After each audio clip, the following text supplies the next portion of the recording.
Hello everyone. In this episode of From Start to Part, I'm going to be using these two big pieces of UHMW to make a couple new drive pods or drive blocks for my featherweight combat robot, Crippling Depression. Let's get started.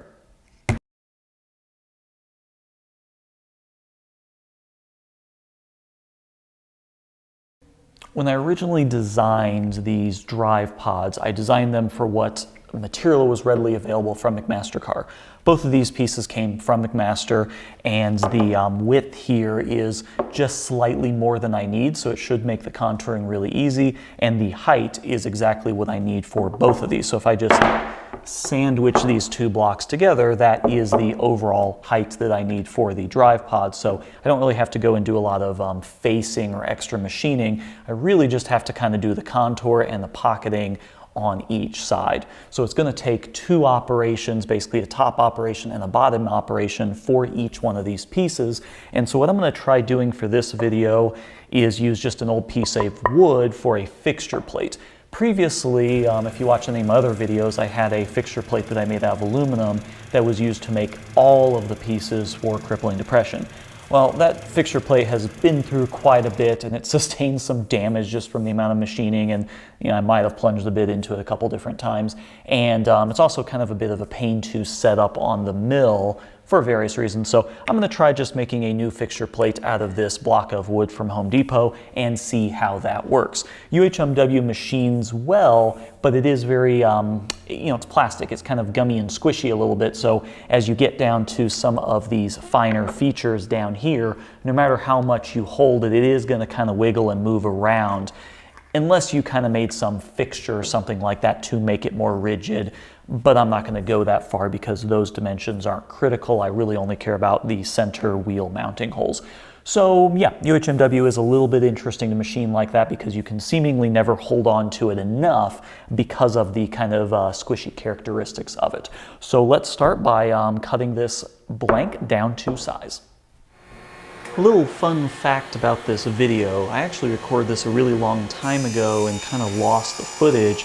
I ended up just misplacing the SD card, so I found it, so I'm putting this video together, but it's been, at least 6 or 9 months since I made this project, so keep that in mind.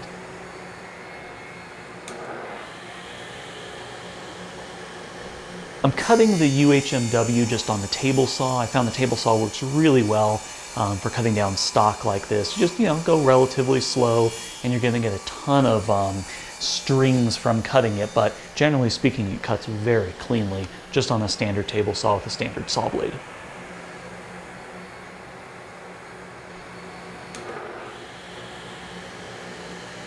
I also use the table saw to cut the wood for the jig down to size as well.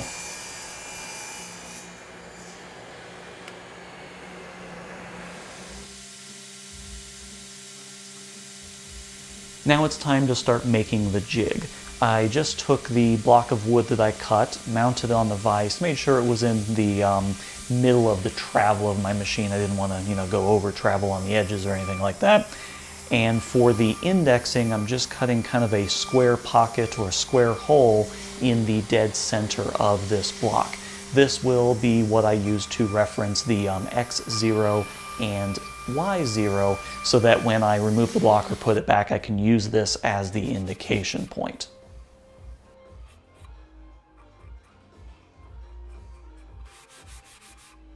Once I have this location hole drilled, then I can drill a couple small holes just used for mounting and things like that. And then I can drill the main holes in the outer corners, which will be used to actually attach the blocks of UHMW into the jig itself. I've used wood jigs before, if I just need something really simple. The main problem that I have with a wood jig is you can never really get a really good hold on the screws because it's wood, so the screw tends to pull out a little bit. Even if you use a really good wood screw, it just doesn't hold as securely. So I decided for this jig, I'm going to try and use T-nuts. So I just flipped the thing around and hammered some T-nuts in the mounting holes in the corners.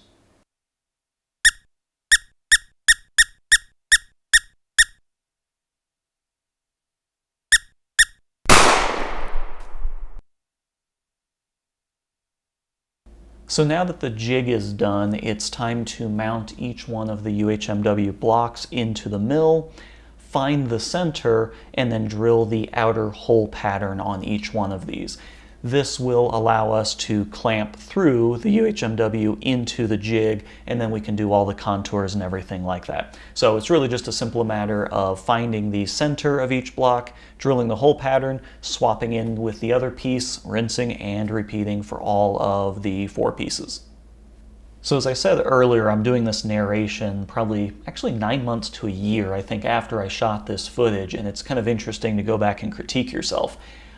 For this drilling operation, I definitely should be supporting the ends of the UHMW. It's hanging off quite a bit, and when you drill into it, you're definitely going to deflect it down a little bit with those unsupported ends. So I'm not really sure why I didn't support the ends. I could have easily just put a piece of metal underneath of it or something, but generally speaking, if you're going to do a drilling operation like this, you want to support those ends so it doesn't flex down.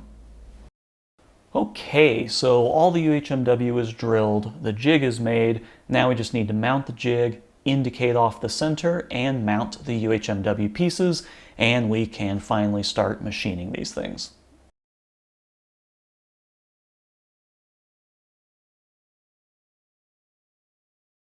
The machining on these parts is pretty straightforward. I've covered machining UHMW in some of my previous videos, but generally speaking, if you have a mill that has a low RPM range, you want to stay in the low RPM range. I think somewhere around 1500 to 2000 RPM is what I like to use, and then just a cutting feed rate of anywhere from like 20 to 40. It kind of really depends on what you're doing. I'm using a zero flute or single flute, something like that. It's the Onsrud that I get from Amazon. Just a nice, really simple bit. The thing to pay attention to with UHMW is the sharper the bit, the better the cut that you're going to get. I'm pretty pleased with the older version of myself. I actually managed to set up the camera and get some really interesting shots of this cutting. I was doing some pans and stuff like that, so, you know, go me. That was pretty cool. Got some decent footage of this cutting, so pretty happy with that. As you can see, it cuts very satisfyingly, so there's a nice kind of cut to it. It's really easy stuff to cut. It just flexes a lot, and that's the biggest issue that you have to run into with UHMW is the flex.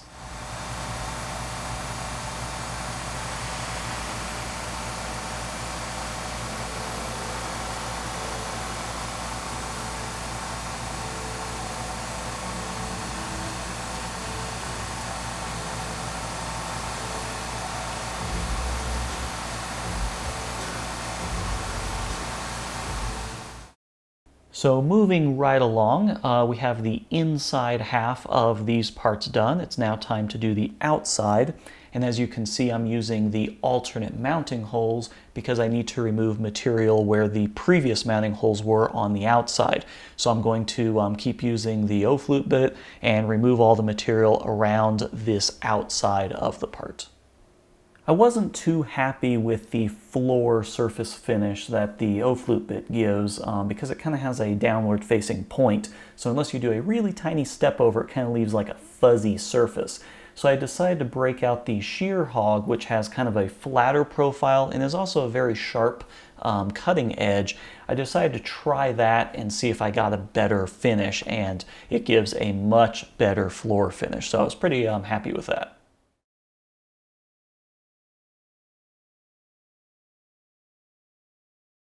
I didn't record audio for a lot of the cutting footage for whatever reason. Maybe my batteries were dead, or maybe I just forgot to turn on my mic. But in any event, I'm just kind of talking to you right now because I really don't want to go out and find royalty-free music to put in here in the background because I'm really just not a fan of background music in YouTube videos. So I'm just going to kind of talk to you and fill up this gap with my voice.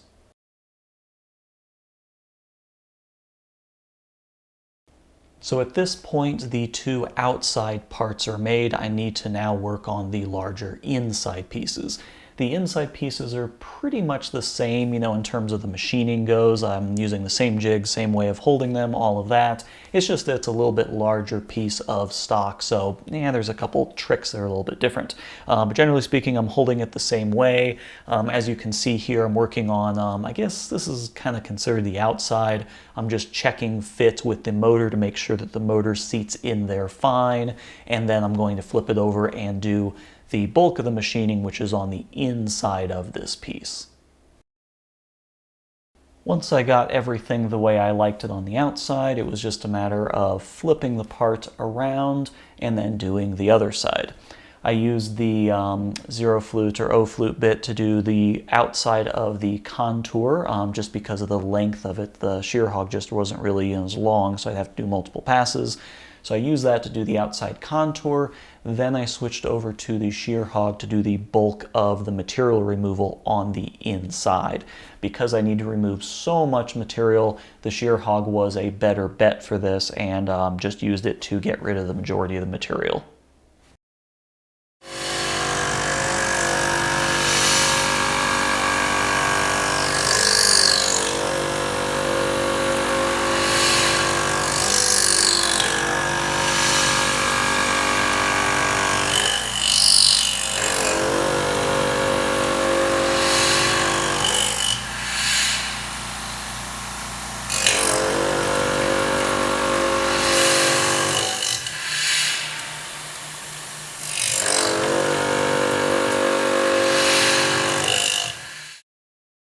Once the bulk of the material was removed with the shear hog, I switched back over to the other end mill and then just used that for all the final cleanup on everything.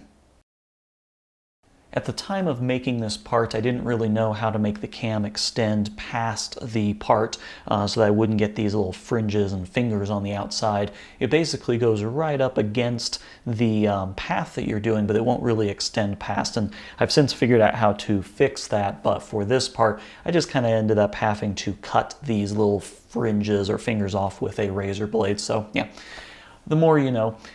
This ends the modern commentary for this video. I actually did shoot the last segments 9 months ago, so let's see what I had to say 9 months ago about these parts.